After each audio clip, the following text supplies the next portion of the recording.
Bonjour à tous, la Macronie veut dépouiller les Français de leurs biens pour des copains, pour des spéculateurs immobiliers, puissances étrangères.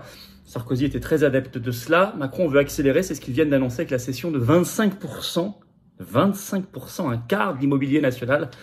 Alors évidemment, parce qu'il y a la dette, parce qu'il y a eu le quoi qu'il en coûte, qui a coûté cher, parce qu'il y a Bruxelles qui nous le demande, loi de programmation des finances publiques qui viennent de faire passer en force. Et je vous ai fait une vidéo, les oppositions qui ont refusé, RN, LR, Lyot, etc., de voter la motion de censure sur cette loi.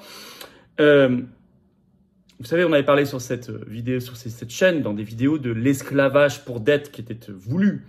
On en a ici une démonstration. Alors après, ils nous disent, d'ailleurs, on ira un peu plus loin derrière, on va réformer l'assurance chômage pour les seniors, etc. Alors, on va revenir sur tout cela, notamment cet immobilier national bradé, parce qu'on a beaucoup d'exemples ces récentes années, on sait ce que ça veut dire, je vais vous expliquer. On va voir ce qu'il faut faire aussi, parce que parfois il y a des mobilisations locales qui font annuler des choses. Et ça marche. Je vais vous expliquer tout ce qu'on va faire. Et nous allons voir dans quel contexte il faut mettre tout cela, bien évidemment. Il faut prendre un peu de hauteur, bien sûr. Alors cette vidéo, elle me paraît concrète et importante. Partagez-la si vous voulez bien.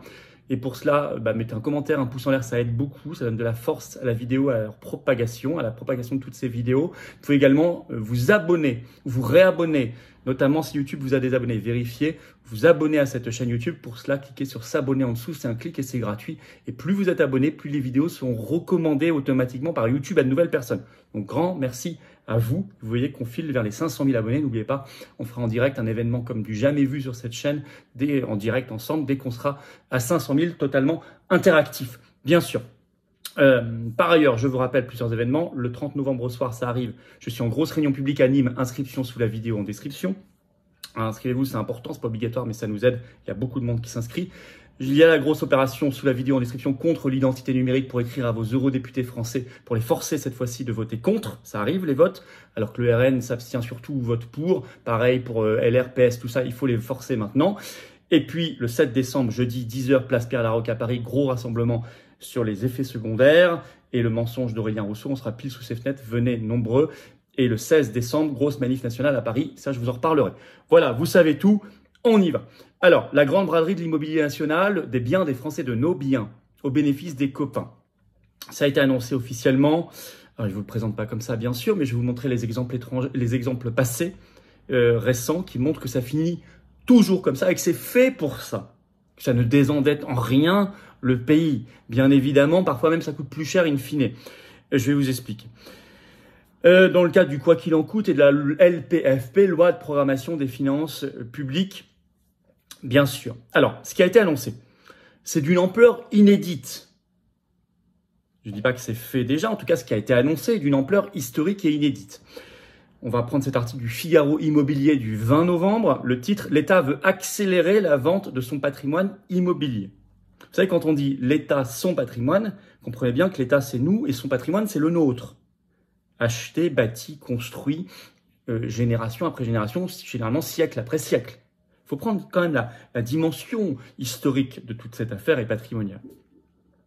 Ça vient d'où? D'une interview dans la Tribune dimanche 19 novembre de Thomas Cazenave, ministre délégué au compte public, et qui dit, je cite, « Il faut réduire de 25% les surfaces occupées par l'administration.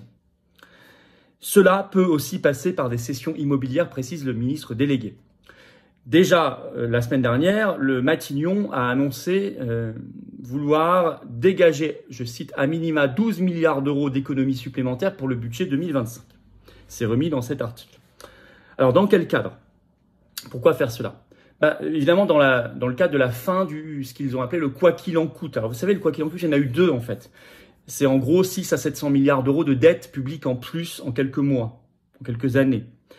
Il y en a eu deux. Il y a eu celui lié au Covid, parce qu'il fallait indemniser les confinements, les fermetures, les couvre-feux, etc.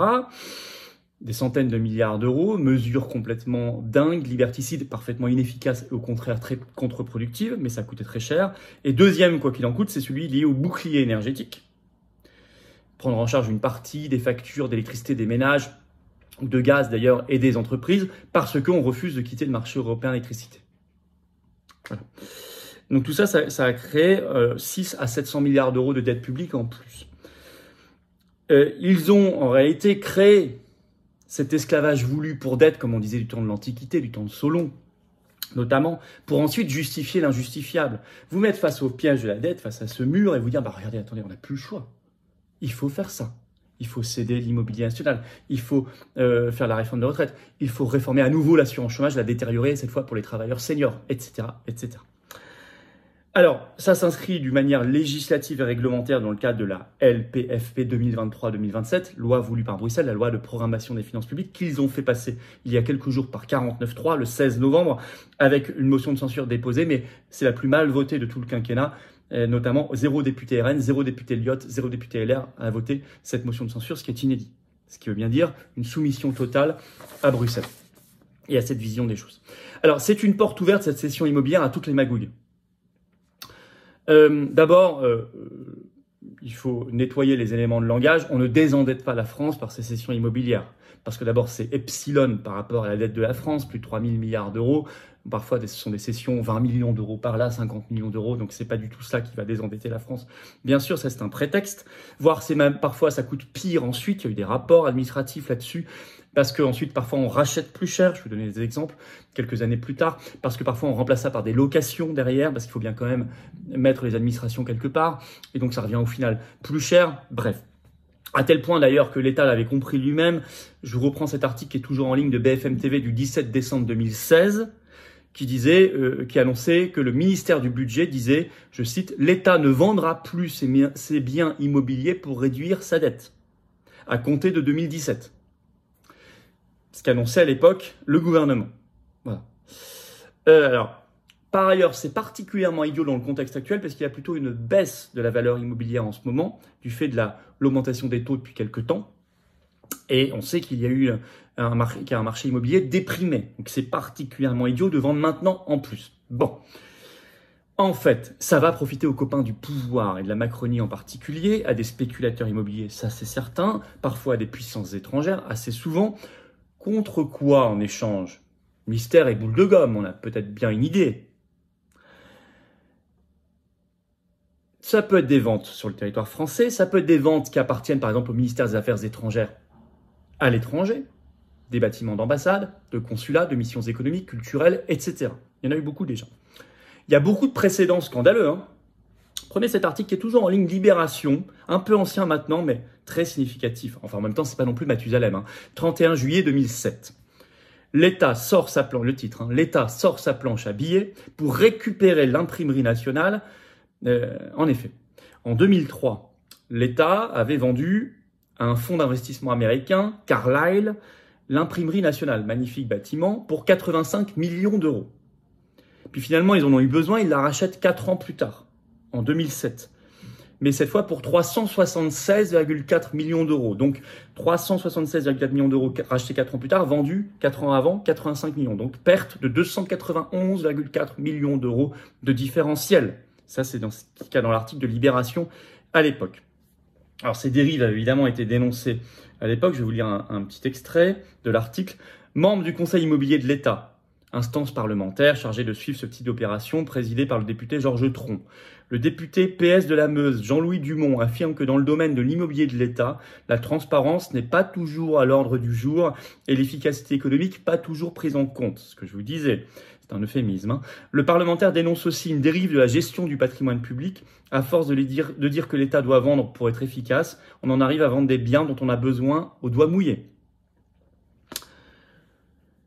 Et vous aviez il y a déjà eu des grandes enquêtes là-dessus. Par exemple, l'émission France Info, France 2, pièce à conviction du 27 mai 2015. Le titre Patrimoine de l'État, la grande braderie. Avec des scandales dénoncés, je vous lis un petit extrait. Ces ventes sont souvent l'objet de critiques au nom de la défense du patrimoine. À qui profitent-elles? Posait l'émission. La France possède l'un des parcs immobiliers les plus importants d'Europe, plus de 25 000 biens en France et à l'étranger, soit 76 millions de mètres carrés de ministères, ambassades, bureaux, terrains, pavillons, parkings, etc. Le tout évalué à plus de 60 milliards d'euros. C'est un gros gâteau. Depuis une dizaine d'années, les gouvernements successifs sont tous d'accord sur un point. Il faut vendre le patrimoine pour désendetter la France. C'est France Domaine, installé au cœur du ministère des Finances, qui est en charge de la gestion de l'immobilier de l'État. Je lis toujours. L'année dernière, donc 2014 à l'époque, ce service a cédé pour 506 millions d'euros de biens publics. Parmi eux, un joyau, Le pavillon de la Muette, un relais de chasse dans la forêt de Saint-Germain-en-Laye construit sous Louis XV, classé monument historique vendu à un particulier. Étranger la plupart du temps. La plus belle vente de l'année fut le site Pantemont-Bellechasse, auparavant occupé par le secrétariat d'État aux anciens combattants, situé dans le 7e arrondissement, l'un des plus chers de Paris. Un ensemble immobilier de 2500 m², dont la vente a rapporté 137 millions d'euros à l'État. Pourtant, ces ventes font souvent l'objet de critiques au nom de la défense du patrimoine. Fin de citation. Or, ça concerne l'immobilier, ça concerne aussi parfois le mobilier. Par exemple, tout récemment, Télérama, 30 novembre 2022, fauteuil Louis XVI à prix cassé, à Grignon, l'État brade son patrimoine. Il cite par exemple une commode d'époque vendue 40 €. Bon, voilà. Et on n'a que, évidemment, la face émergée de l'iceberg. Imaginez la masse de scandales qu'on ne connaît pas. Et là, si on vend un quart, vous imaginez l'immense scandale. Alors, c'est pas une opération de désendettement. Si on voulait vraiment désendetter la France, par exemple, on tirerait une croix sur la dette banque centrale. C'est un quart de la dette, qui est une dette virtuelle. Et pour ça, il faut gérer son système bancaire monétaire et avoir sa monnaie nationale, bien évidemment. Ce qui n'est pas compatible avec appartenir à l'euro et l'Union européenne. On créerait de la richesse. La première manière de désendetter un pays, c'est de créer de la richesse en réindustrialisant la France, grâce à une monnaie plus compétitive, plus adaptée, donc pas l'euro, monnaie nationale, grâce au patriotisme économique agricole qui serait autorisé, ce qui est interdit par l'Union européenne. Bon, on arrêterait par exemple d'émettre des obligations d'État indexées sur l'inflation, ce qu'on continue de faire, ce qu'on a fait, ce qui coûte chaque année 10-15 milliards d'euros en trop. Bon, c'est pas du tout ce qu'ils font. Non, là ils bradent la dette pour justifier tout, y compris, je vous ai dit, une prochaine réforme. Ils ont annoncé, là, il y a quelques jours, de l'assurance chômage durcie pour les travailleurs seniors. On y reviendra peut-être. Qu'est-ce que ça cache? Peut-être le pire. Corruption, conflit d'intérêts, copinage. Comment on fait pour réagir? D'abord, on fait savoir ça. Je ne fais pas pour rien cette vidéo. Plus il y a de gens, parce qu'il y a énormément de Français, nous sommes un pays de patrimoine et de culture et d'art. Plus il y a de Français qui sont au courant de tout cela, plus il y en a qui voudront se battre, se mobiliser pour leur patrimoine, notre patrimoine, local et national. Parfois, il y a des exemples, je ne vous ai pas cité dans les articles, mais des gens localement dans des villages, dans des communes dans des quartiers, qui se sont mobilisés physiquement autour d'un bâtiment pour le protéger. Ils ont créé une association de défense, ils se sont mobilisés, ils ont fait des manifestations. Mais parfois, ils sont restés jour et nuit. Et au bout d'un moment, l'État a renoncé, il a arrêté, il ne vend plus. Ça marche. Ça, on va essayer de recenser, dès qu'on aura plus de précision, on n'en a pas pour l'instant. Et on organisera tout ça. On suscitera tout ça. On ne fera pas tout. Il y a déjà des associations excellentes sur le terrain de défense du patrimoine. Il y a des relais magnifiques. Mais on essaiera de mobiliser. Ça, c'est l'aspect local, mobilisation très important. Et il y a l'aspect national, faire savoir, mobiliser politiquement, trouver une autre voie. Et faites circuler cette vidéo si vous voulez bien. Relayez-la, abonnez-vous à cette chaîne YouTube. Cliquez sur s'abonner, un petit clic en dessous, c'est fait, c'est gratuit. Et la vidéo circulera mieux grâce aux algorithmes de YouTube qui fonctionnent mieux si vous êtes abonné plutôt que pas abonné, ou réabonnez-vous le cas échéant à la chaîne. Grand merci à vous.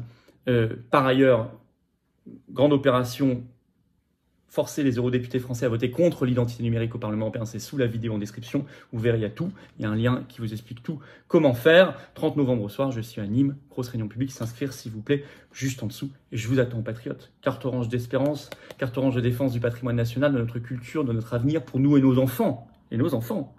Pour notre France qu'on aime, pour notre humanité qu'on veut humaine, pour nos libertés, notre souveraineté, la dignité de peuple. C'est tout ça, les belles valeurs des patriotes. C'est ça, les patriotes.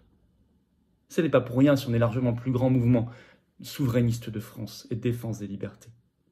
C'est parce qu'on aime le beau, la France, l'humanité.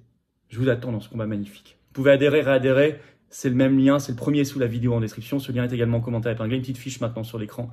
Dans quelques secondes, un lien sur l'écran. Faire un don de soutien au mouvement, deuxième lien sous la vidéo en description. Le don, l'adhésion à la réadhésion permettent aussi de faire plus d'actions parce que nous n'avons pas les réseaux, les millions du système. C'est des actions concrètes, des projets concrets. On ne pourrait pas le faire sinon, vous le savez.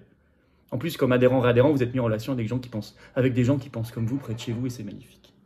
Le don, l'adhésion, la réadhésion sont défiscalisés aux 2/3 pour vous, baisse concrète de vos impôts massives. Profitez-en. Bravo aux donateurs, aux réadhérents, bienvenue aux nouveaux adhérents patriotes. Vive la France.